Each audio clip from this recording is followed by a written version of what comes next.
campo, começando a tocar a bola hoje, está dentro daquele prazo falado pelo médico da CBF, não está? Não, está sim. Então está tudo correndo dentro do previsto. Sim. Não, depende. Vamos lá. De qual previsto? Calma. Então, o que eu quero saber é o seguinte, contra o Haiti a gente sabe que o Neymar não vai jogar, mas para os próximos jogos, Paulo, você acha que ele vai estar em condições físicas? Eu, particularmente, o pouparia mais ainda. Deixaria esse jogo da Escócia, ele talvez no banco, podendo entrar aí nos 15 minutos finais. E aí sim, depois, na fase de eliminação, aí sim colocá-lo saindo jogando. Agora, vai depender muito da evolução dele, né? É o que eu falei aqui semana passada. Panturrilha, eu já tive problemas na panturrilha. É uma lesão muito traiçoeira. Hoje, agora, ele está no campo. Ele está dando os piques, aí você coloca a chuteira. Você começa a aumentar mais o ritmo e a pressão na musculatura. Vamos torcer para que não dê nada e que ele possa ajudar a seleção brasileira. Eu comecei questionando a Michele sobre qual a previsão, porque, de fato, ele está dentro da previsão dita pelo Dr. Rodrigo Lasmar, né? No dia 28 de maio, quando ele deu a entrevista, porque naquele momento a CBF teve a ciência de que o Neymar tinha uma lesão grau 2. Porque até então a CBF não tinha essa informação. Não tinha, porque essa informação foi omitida à CBF. No Santos, as pessoas sabiam. No staff do Neymar, sabiam. A CBF ficou sabendo depois do exame que ele fez lá. E aí o Rodrigo Lasmar, o doutor, falou, de 2 a 3 semanas, vai bater 3 semanas justamente amanhã, então está dentro do prazo essa recuperação. Um outro ponto, eu só discordo do Paulo. Paulo, você já teve essa lesão. Quando você começou a ir para o campo, que nem você falou, ele não está treinando com o grupo, começou a pisar no gramado. Em uma semana, você estava apto a jogar futebol, uma partida? Não, não é nem a questão de estar apto ou não. Condição de jogar? Uma semaninha é suficiente? Não, isso é suficiente. Isso é suficiente. Uma das coisas, o jogador de futebol, quando sabe jogar, ele não precisa ficar uma semana, 2 semanas treinando para voltar. Não, o Neymar é aquele jogador hoje, ele é experiente, ele sabe até onde ele pode ir, ele sabe que se, por exemplo, 45 minutos abafar, ele vai pedir substituição. Então é um jogador que não depende hoje, eu preciso de 2, 3 semanas para voltar em campo. O Neymar não é esse tipo de jogador. Eu não sei se o Neymar não é esse tipo de jogador, porque me parece que você está falando mais da parte técnica.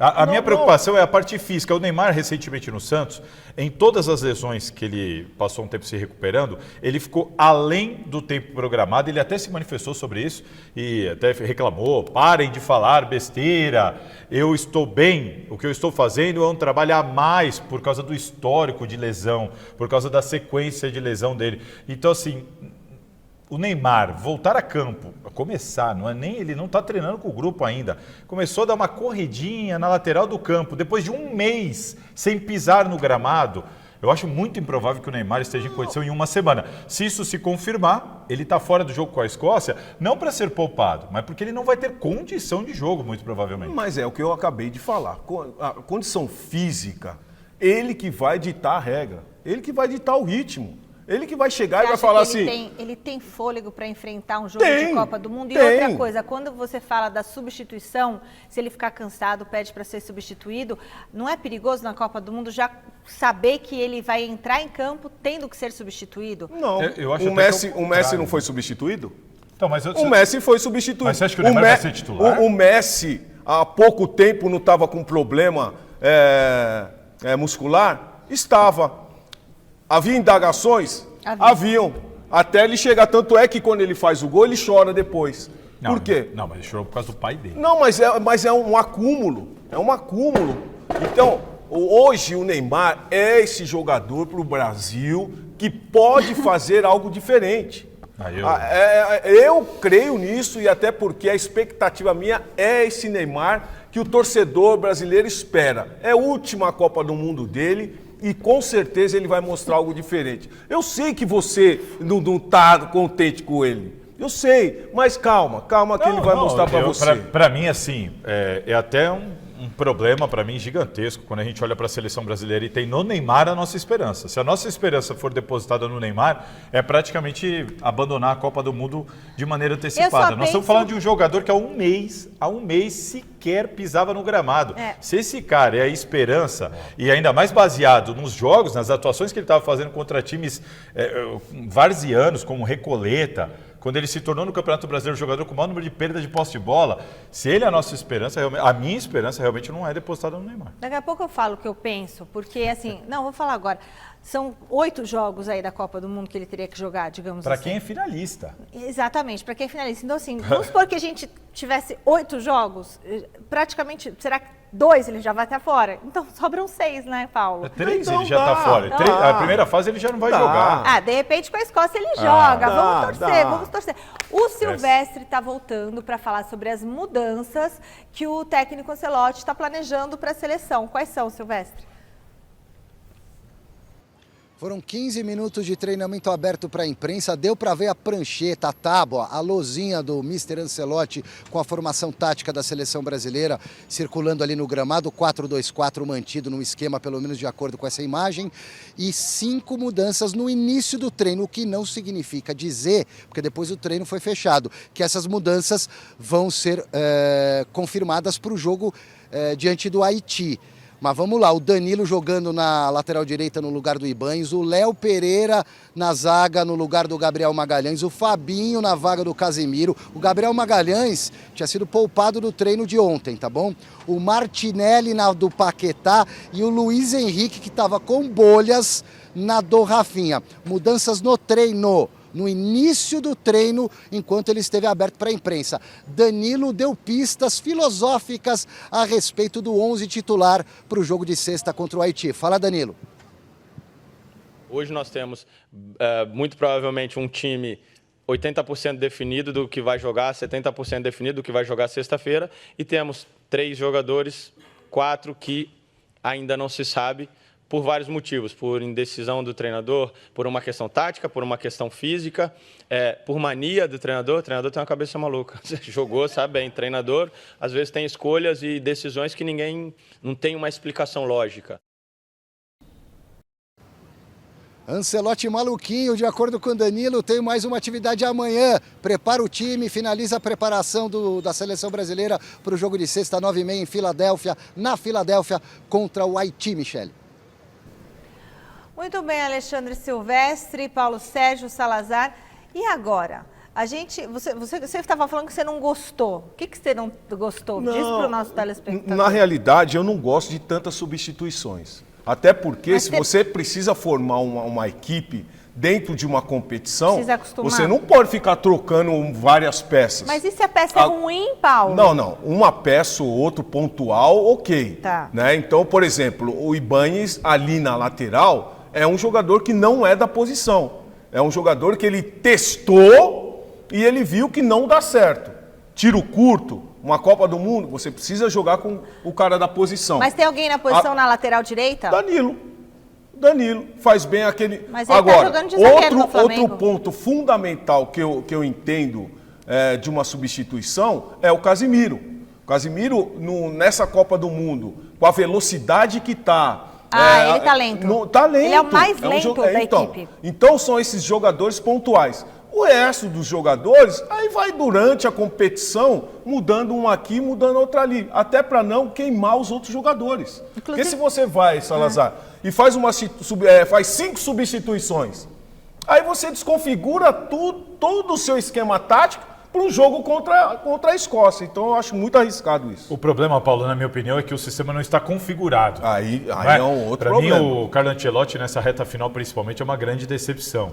O Brasil chega para a Copa do Mundo sem a gente saber exatamente qual é o time do Brasil, e a impressão que dá é que nem o próprio Ancelotti tem convicção sobre qual deveria ser o time do Brasil. Ele escala um time para a estreia bastante questionável, um time que ainda não tinha jogado junto.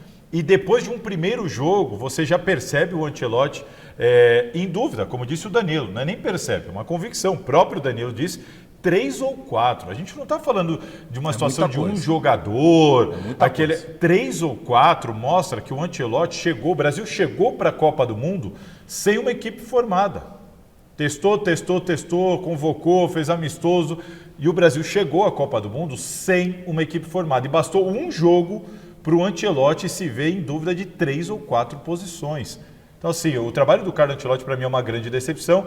E, em cima de tudo isso, a gente tem, talvez, a grande estrela... Mas vocês não acham que as lesões, por exemplo, Militão, Estevão, Rodrigo, isso tudo não atrapalhou o trabalho do Ancelotti? Atrapalhou, mas não foi... Elas não aconteceram às vésperas da Copa do Mundo, né? E mas é que eles seriam os titulares, ele trabalhou com esses nomes. Trabalhou com esses nomes, mas ele tinha que ter um segundo nome. Por exemplo, vamos pensar em algum jogador, o Raí, que deixa o 94, Raí, depois do primeiro jogo, depois né? do segundo jogo. Depois do segundo jogo. Contra Camarões, aí Suécia, aí depois Isso. ele deixa... Ele deixa o Zinho... Aí entra o Mazinho. Qual foi? O Mazinho entra. Então, mas o que eu digo é o seguinte, o time estava configurado, estruturado, um jogador destoou, houve aquela remoção, o outro entra no encaixe, no sistema, na engrenagem. Fazendo uma outra função de marcação. Mas o sistema estava bem posicionado, o time estava formado. A impressão que a gente tem agora é que o Ancelotti... Só que nós estamos no meio da Copa do Mundo, com o Ancelotti buscando um sistema, uma maneira de jogar, uma escalação completamente perdido. Para mim, essa é uma grande decepção. Isso é muito perigoso, Michele. A gente não vê um padrão, isso é muito perigoso. Padrão tático, eu não vejo nenhum. E é aquilo que eu estou falando. No fundo, você queima o jogador. Queima. Porque aí, por exemplo, você faz 4 substituições hoje. Aí o time contra o Haiti vai bem. Mas você aí queimou o aí Casimiro, é o vento, né? Você queimou o Casimiro, você queimou o Ibañez e companhia. Vamos dizer que e aí o Casimiro vai falar, contra o Marrocos sou eu, aí contra o Haiti é o outro. Isso. Né? Por isso que eu acho que ele não vai trocar. Então, eu acho muito arriscado. E tem uma coisa só. 2 substituições, ok. Sobre o que o Danilo falou do Neymar, assim, de novo, agora é o Danilo que para mim parece fora da realidade.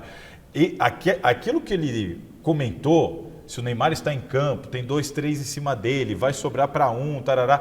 Cara, esse é o Neymar de outros anos. Que 2, 3 iam marcar o Neymar, que o Neymar seria titular. Não é o caso, gente. Melhor, aí não marca mesmo o Neymar, deixa ele bem soltinho, que aí ele vai fazer o gol, gol, vai dar o passe. Vai entrar em campo. Quando ele vai entrar em campo? Ele vai, Salazar. E se ele entrar em campo, dificilmente ele vai ser titular, vai entrar ali nos minutos finais. Então, assim, não é possível. Os caras estão vivendo uma ilusão sobre um jogador que está no banco. Repito, se o Neymar for a esperança do Brasil, se o Brasil não se descolar disso, assumir o protagonismo para resolver o problema sem o Neymar, a gente não vai longe nessa Não, mas eu acho que a gente já mudou de esperança. Não é mais o Neymar. Eu acho que agora todo mundo já está depositando mais no Endrick a esperança.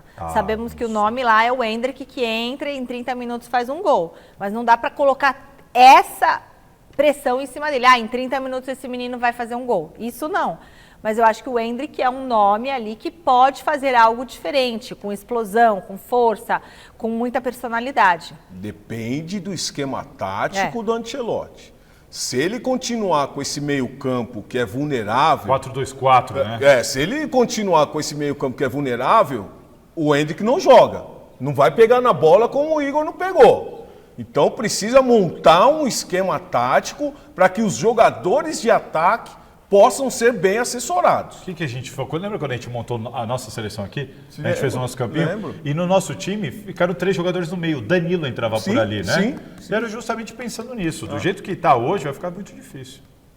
Bom, pessoal, ontem a enquete do site Gazeta